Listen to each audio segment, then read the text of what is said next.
Hey! What's up, everybody? My name is Jacob, and if you didn't know by the festive decor behind me, the holidays are upon us. We've got garlands, tree ornaments, tree stars, candy canes. Oh, whoa, that is one big present. I wonder who it's for. To Jacob. That's me. I got a present. Who's got a present? I'm got a present. But before I tear into this bad boy, let me tell you what we're talking about today. It's simple. We're talking about Christmas! Christmas is celebrating Jesus, God's greatest gift. Everybody likes gifts, am I right? Especially when they're all wrapped up with a big bow on top. Let's see what I got. Oh man, I hope it's something cool, like a new pair of shoes. Or I hope it's like one of those headphones that cancel out all other noises. Cool. No, I hope it's a little puppy, like a basset hound. And then I could put a little hat on top of him and we can solve mysteries together, dude. What do you think, my dear Watson?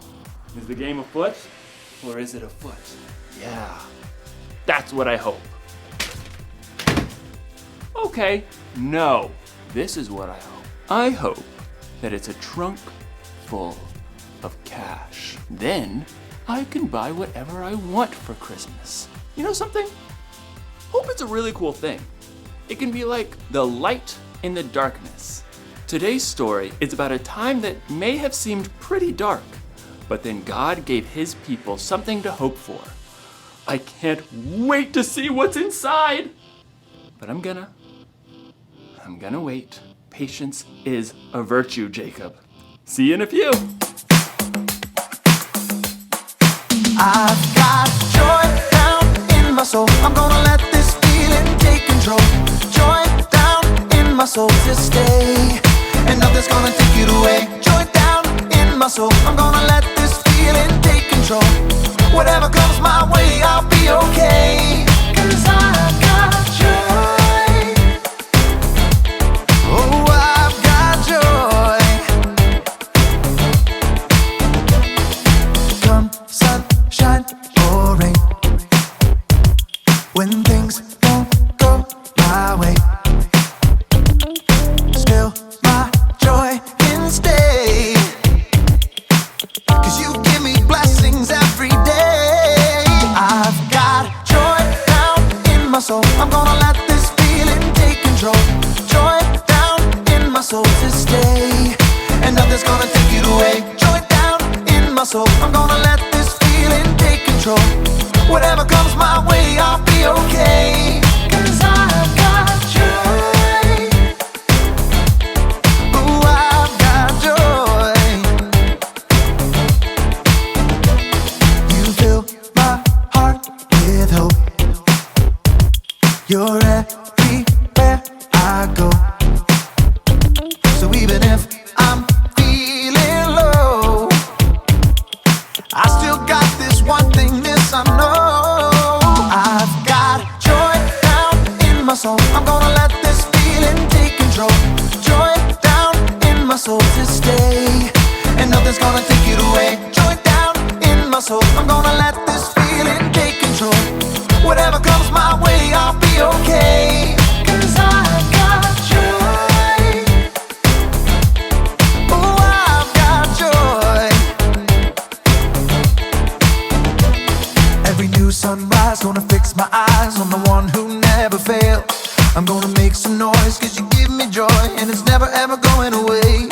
Every new sunrise gonna fix my eyes on the one who never fails. I'm gonna make some noise 'cause you give me joy, and it's never ever going away. Whoa, 'cause I've got joy.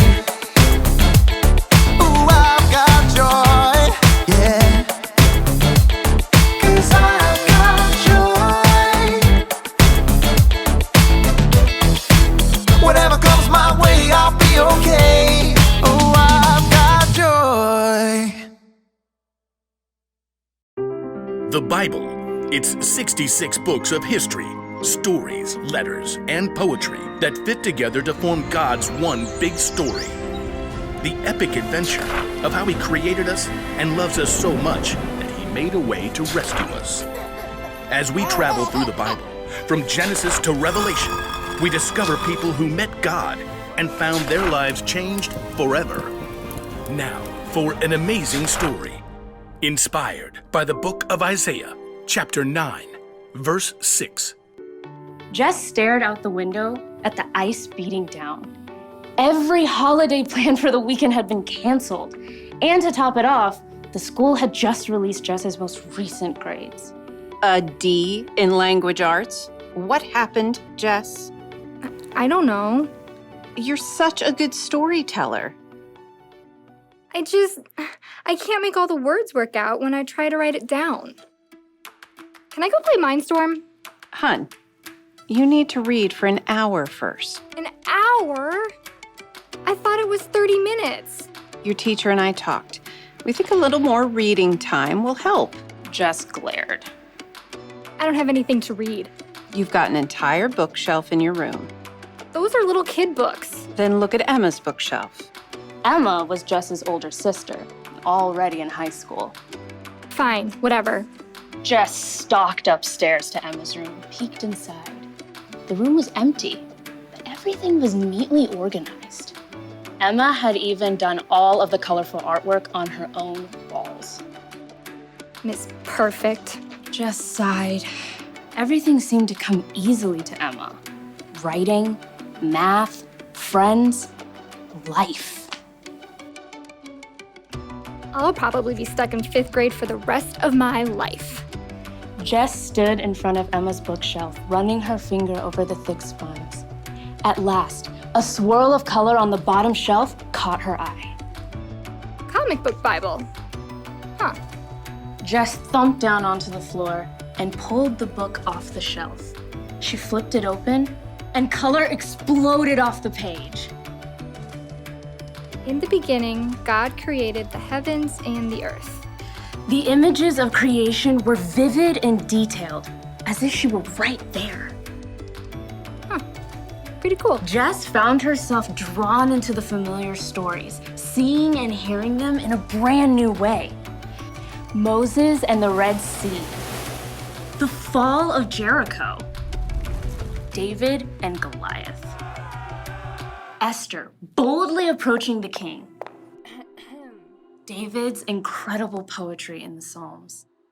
The Lord is my shepherd, I shall not want. After the Psalms, though, Jess paged into unfamiliar territory. Isn't Daniel in the lion's den around here somewhere? Who's this guy? Jess stared at a man with a long white beard, using a quill to scribble on a scroll. A child will be born to us, a son will be given to us. He will rule over us, and he will be called Wonderful Advisor and Mighty God. He will also be called Father who lives forever, and Prince who brings peace. Hey! Jess nearly dropped the book. She glanced up to see Emma standing in the doorway. What are you doing in my room? Mom said I could pick a book. Well, ask next time, okay? I didn't touch anything. Okay, it's fine. Emma settled down on the floor beside Jess and took a look at the book. Aunt Chris gave me this book when I started high school. It's pretty cool. I mean, until this part. It's kind of hard to make a guy writing a letter exciting. Jess pointed out Mr. Whitebeard. Oh, you mean Isaiah? Who's he talking about? Jesus? Yeah, but it's way more amazing when you look at the big picture. You see, God's people were in big trouble. Over and over, the Israelites promised to love and obey God. And then every single time, they turned their backs on him. Turned their backs? Like how? Well, they'd start praying to false gods like other nations around them, trying to do things their own way. So, God allowed them to be captured by other nations. Emma flipped back, showing images of battles, powerful foreign kings, groups of captives. The Israelites got in really big trouble. Things looked hopeless. So God just ditched them. No way. Every single time, God showed he was still with them. He sent kings who loved God, like David and Solomon and Josiah. And he sent prophets like Elijah and Isaiah to speak God's truth and hope to the people. Even though they totally messed up. Yep. Through it all, God promised that he was going to send someone who would rescue them forever.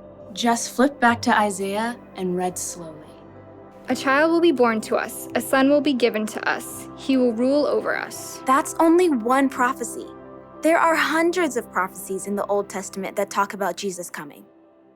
Jess nodded, trying to take it in. That's a lot of promises. And God came through.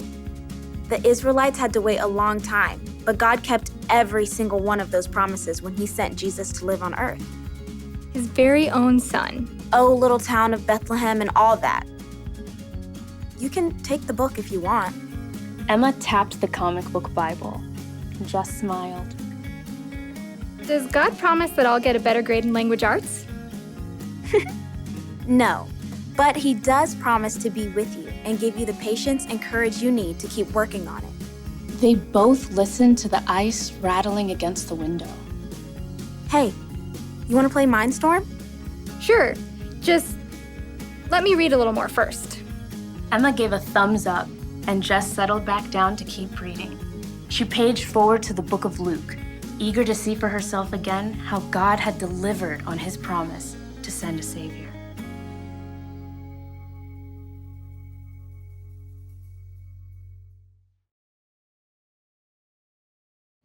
Okay, so hundreds of years before the very first Christmas, it felt like God's people were in the dark. They dealt with bad kings and wars with other nations. They'd been taken captive and removed from their homes. They needed help. They needed hope. You may not know exactly what that's like, but you've probably been through a dark day or two. Trouble at home, trouble at school, trouble in the world. Sometimes you need a little hope to get you through it, to help you cancel out the noise. Well, the good news for God's people hundreds of years ago turned out to be good news for us too. God promised through Isaiah that he would send a baby who would one day save the world. And around 700 years later, God kept his promise when Jesus was born. Listen, if it takes you or me 700 years to keep a promise, that probably wouldn't be too cool. God's different. He's been here forever, and he'll be here forever. So 700 years is like, sometimes with hope, there's a little waiting involved. One thing's for sure though, when God makes a promise, he keeps it. So when things are dark, know that God promised to send us a savior. When you're lonely, know that God promises he'll always be with you. When you're sad or hurting, know that God promises that there's going to come a day when there will be no more pain and no more sadness. Isn't that something to hope for? So here's the one thing to remember today. We can have hope because God keeps his promises. That's a little gift of hope for you this Christmas. Oh yeah, my present. Let's see what we've got. Ugh. Do not open till Christmas. Oh man, looks like I'm gonna be hoping for a couple more weeks. It's definitely not a puppy. I'll see you next time.